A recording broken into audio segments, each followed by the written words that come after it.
I'm Jonathan Gentry. I'm a senior at the Colony High School.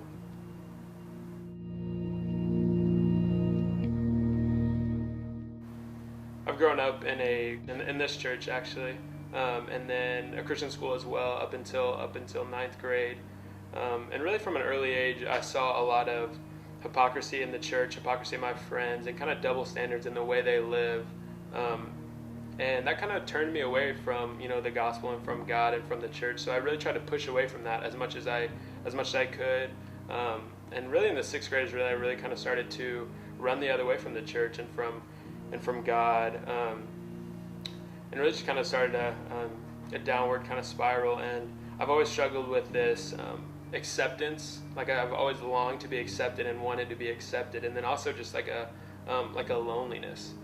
And those are my two big kind of like struggles and things that I would like to have fulfillment in. And I really just bought into the lie that Satan kind of was whispering to me starting in sixth grade that sex, drugs, partying, and alcohol, whatever all of the world kind of has to offer that would fulfill me. And I just wanted to be fulfilled, and I wanted to be loved and longed after, and so I really chased after those things for a long time. That all those things had my affection and had my heart. So I definitely ran from the church and lied to my family and to my friends about what I was doing most of the time. And I'd be out partying or smoking or doing different things like that. And it really affected a lot of my relationships, especially with my family and my brother and my sister, and a lot of people that were really close to me. But I really bought into that lie that Satan would just constantly tell me that sex was the way to go, and drink was the way to go, and partying was the way to go, and that was what was going to fulfill you and bring you joy and bring you life, and it did for a solid 1 or 2 years. That's really what I love to do every night,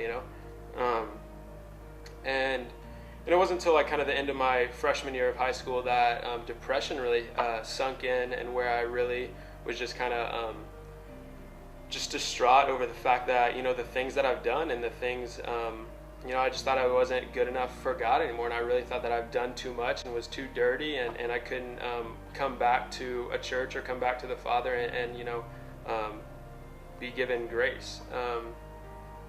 But towards the end of my freshman year, after battling depression and all of that for quite some time, I really just kind of turned. I remember one specific night I really just turned to the Lord, and I had a weight that I just couldn't bear any longer, and I just gave it to the Father, and that's all I could do. And I wasn't saved, but that night I know when I turned to Him, when I turned from my ways, as difficult as that was, as much pain as that brought, I remember turning away and just saying, Father, I can't do this alone. I can't do this. I need you to take this from me, because I don't know how I'm going to do it alone.